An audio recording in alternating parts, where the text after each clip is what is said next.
I'm not saying forget it. What I am saying is just don't carry it around because it's burning a hole in you. Once you've done that, you're able to let it all go and you can focus on what you really need to focus on. The important things, you, your friends, your family, your business, and your future. Rule number 2 is this one. Learn to be present. Now, that's kind of strange, things we're all in the room. But if you think about how many distractions you have, how many times a day you go on Facebook, people on average spend an hour a day on Facebook. Whether you do or not, I don't know. Add to that LinkedIn, I probably spend an hour on LinkedIn. Then you've got other social media, plus you've got distractions of videos of cats being stuck up a tree and all the rest of it. Going by that, things do take a lot of your time. But if you really want to become unstoppable, you need to be able to get rid of all that stuff and be present in this space as you. Appreciate how life feels, how your breathing is, how you feel love when you think about the people that give you love back. That allows you to be present and allows you to make the most of every single day because you know what every second is worth of every day. So as you're becoming more present on a more regular basis, we look at how that would impact you on the third point. So being present means opening a box, switching off your phone, being you, and chilling out. Number 3, believing this. And this is very important. We're in a world where celebrities are famous because they're famous. They haven't done anything. How many people do you know that everyone flocks to see? It'd be unfair of me to say Kardashian, but I'm just going to say it. Kardashian fell out, okay? What does she do? Now, she's a lovely person, I'm sure, and the family, very best of luck to them. But what does she actually do, apart from be on telly all the time? Now, here's the thing. I have no problem with the Kardashians or any other stars, but here's what it does to kids, especially millennials. They all want to have everything. And when they go for a job interview, they ask the employer, if I work for you, what are you going to do for me? The whole Maslow triangle about the needs that we have is upside down. Self-actualization is at the top if you're a millennial. So here's the key to it. This is very important. If you really want to become unstoppable, point number 3 is believe this. You are already enough. You don't need to chase anybody else. You don't need to reinvent yourself apart from the fact that you learn skills and you understand the market and you change your business. But you, the core you, is enough. I'm hosting an event, the World Beauty Championship, in a couple of weeks, and I feel very privileged to be there. What I found amazing at the last event I went to was the same industry of fashion. And they smiled for 3 hours. And when they're upset, their face still had a smile on it. That's what plastic surgery can do. And so many of them are never happy. Why? Because they don't know they are enough. They're chasing something that they already had, like a fish looking for water. Where's this water everybody talks about? It's right there. You're in it. I can't be. It's too obvious. No. You are. So if you want to be successful,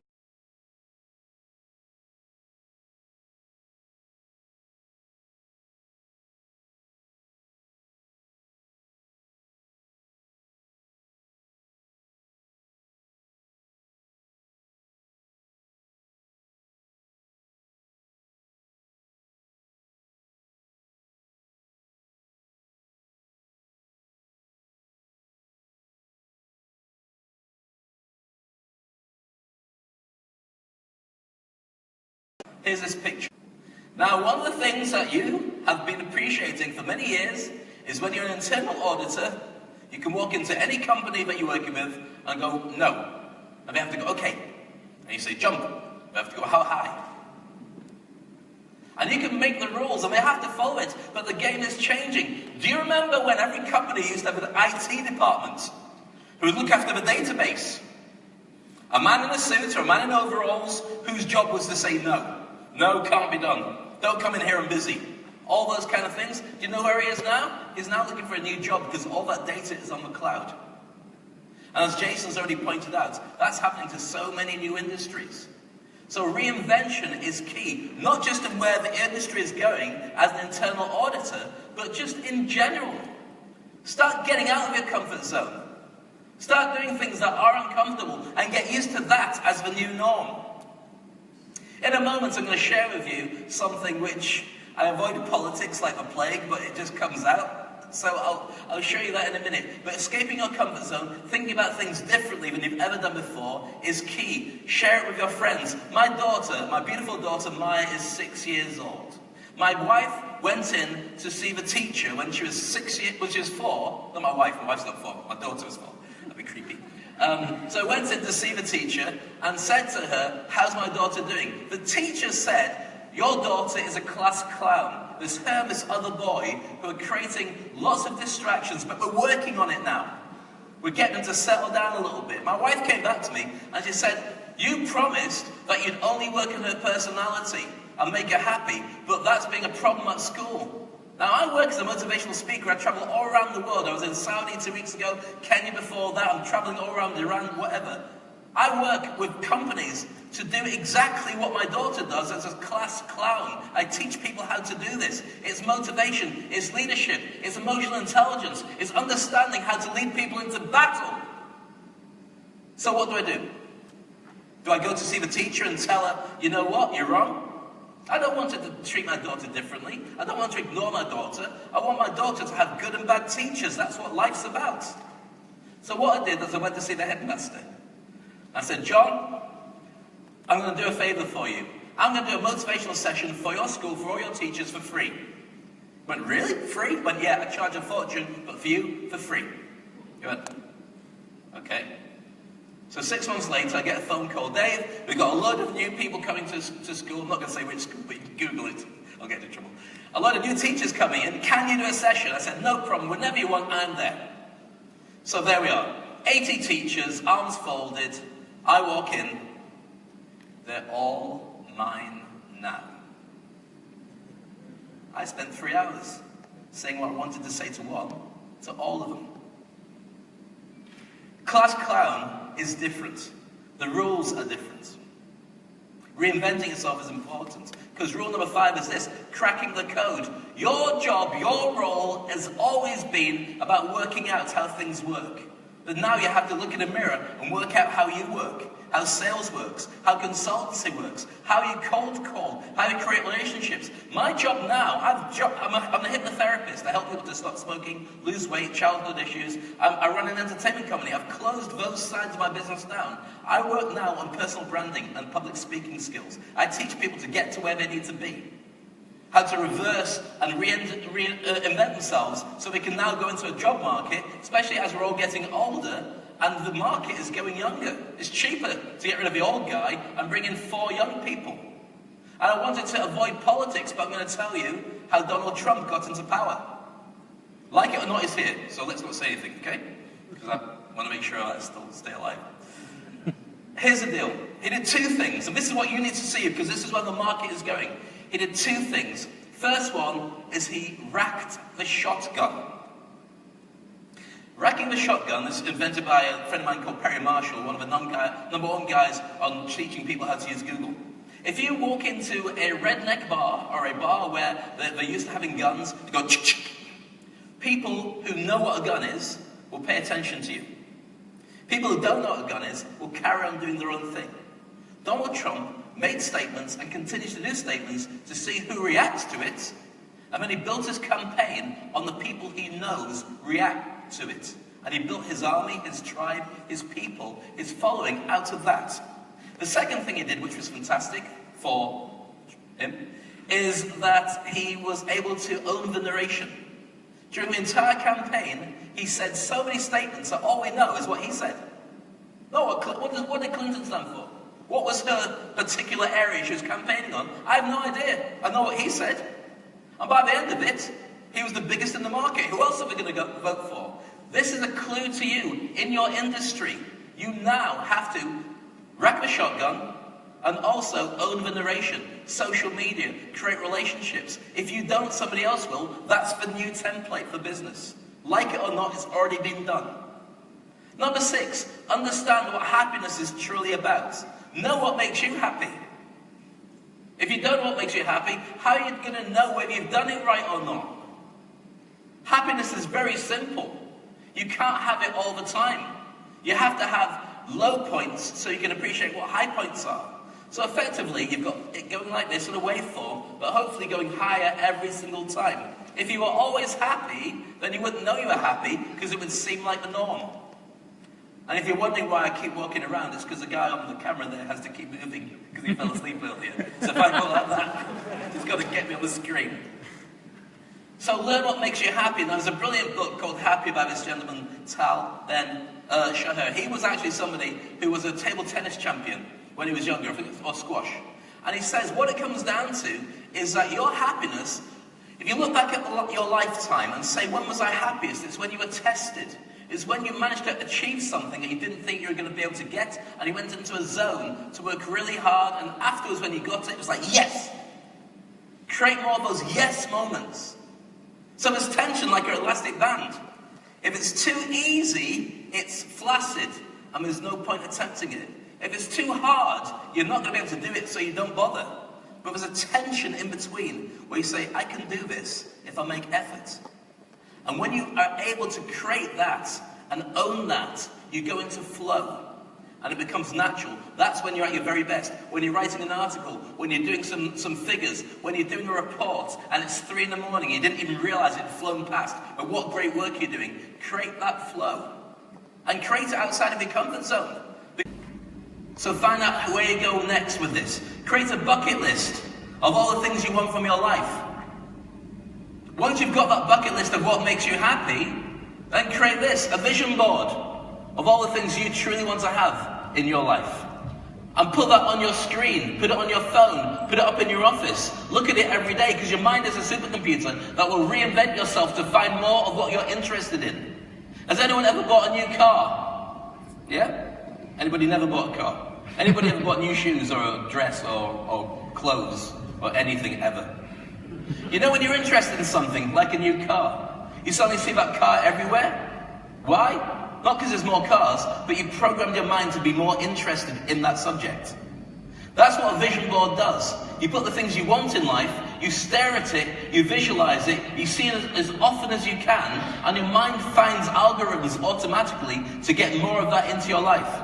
I looked at this picture the other day, and just in one of the bottom corner, below the guy that's standing on top of the money, there's a guy with a dog. And the phrase is, you throw me amongst the wolves and I come back leading the pack. That's what the phrase, you can't see on there. And I looked down at my house, and I have that dog. I have a dog that looks exactly like that. Didn't even realize it. It was happening automatically. We've got 7 minutes left, and 4 points I want to get through, so I'll go through quite quickly. Is this useful? Yeah? Okay, I'll get through everything, otherwise I'll just go, thank you, goodbye. Question and answers, and now a bit of karaoke. Picking your battles. Interesting point, this one.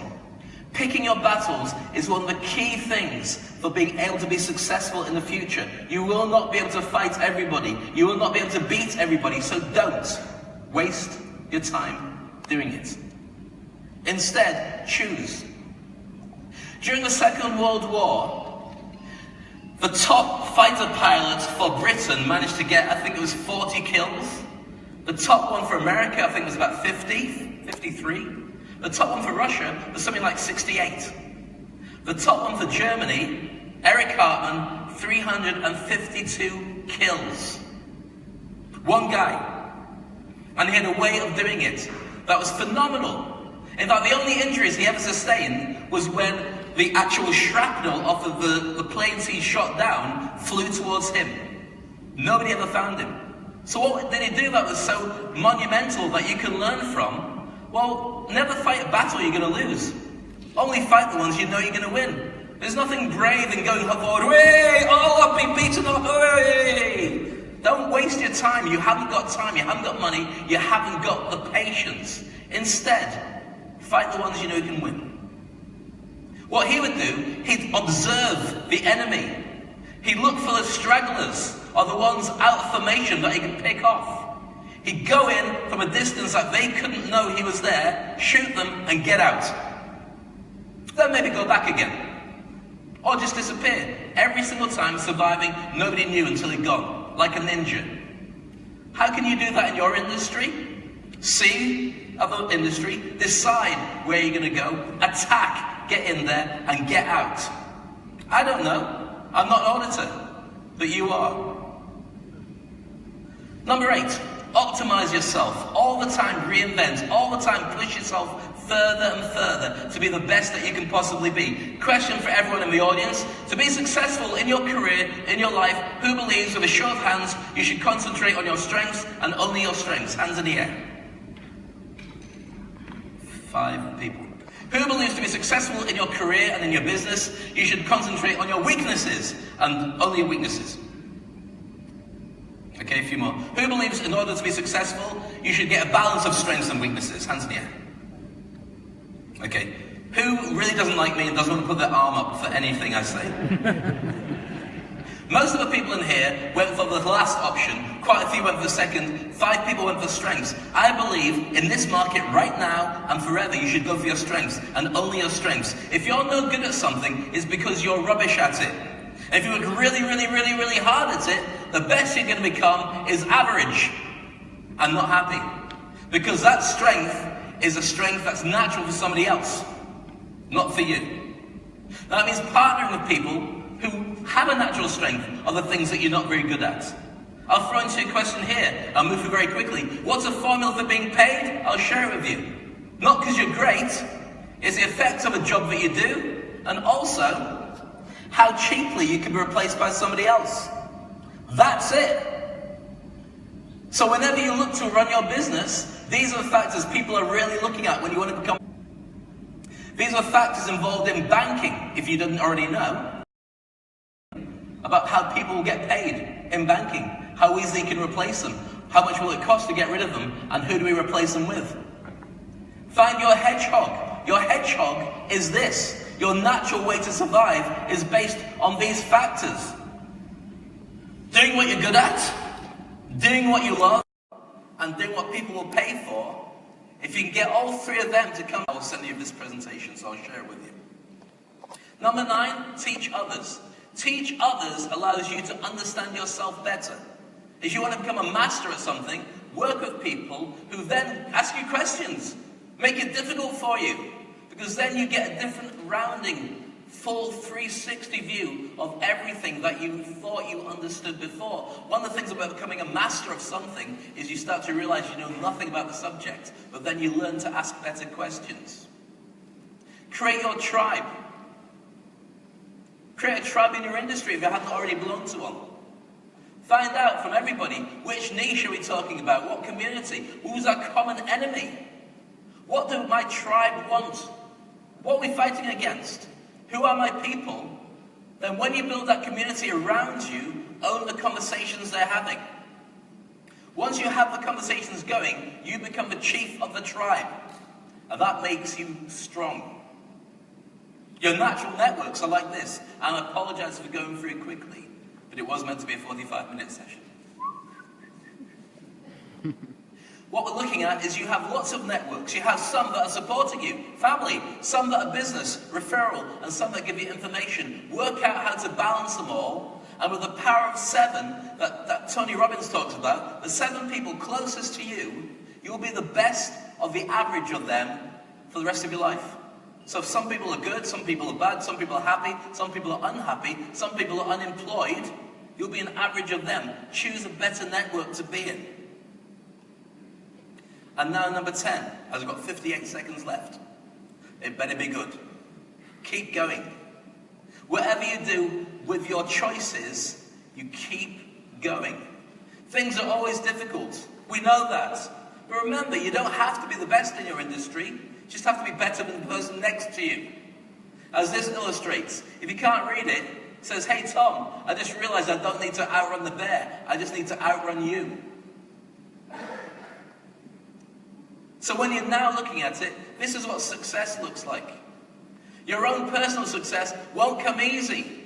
I don't expect to see everybody making it easy in this industry. Hopefully after today, you'll all be a step closer to realizing that you know nothing about where it's going. You know nothing about the you in 5 years' time, but you're now going to ask better questions than you did before. Because success is different from what other people perceive.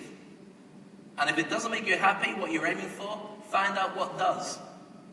Or here, on this list, are all the people who made it more successful in later life. Ray Kroc, 52, when he came to launch McDonald's. Mary Kay Ash, the founder of books and products like that. You can see this, you can Google this picture. Your job is to engage the world. And if you want to know how to run a marathon, it's very simple. Put one foot in front of the other and repeat. And don't give up. You keep making it forward, and by the time you know it, the bear's caught everybody else, and you are still heading where you truly need to be. Now, I went through the presentation very quickly. I made it specifically for you. I promise you. It's the first time I had a chance to share it with anybody. But I think that this is where the world is going, and everybody who wants to be unstoppable, bulletproof, and happy needs to start thinking about a brand new game. And what's more, it's going to be fun. In front of me it says time is up. It's been a pleasure sharing these ideas with you. I'm available if you want to chat to me later, but meanwhile, thanks for your patience. Thank you very much.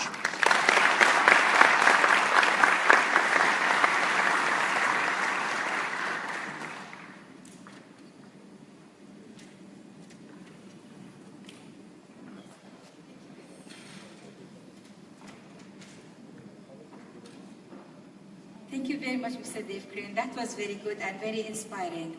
Ladies and gentlemen, we are coming now to the closing ceremony of our conference. I hope you have enjoyed it and you have a lot to take back with you to your offices on Monday, inshallah. Before we begin with the closing remarks, I have Matrix team. They have a raffle draw with them and teammate.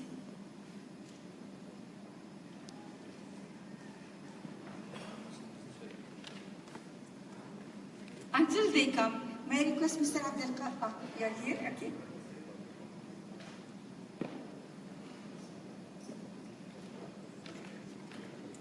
The winner? So the winner is Tariq Ali from Abu Dhabi Marine Operating Company.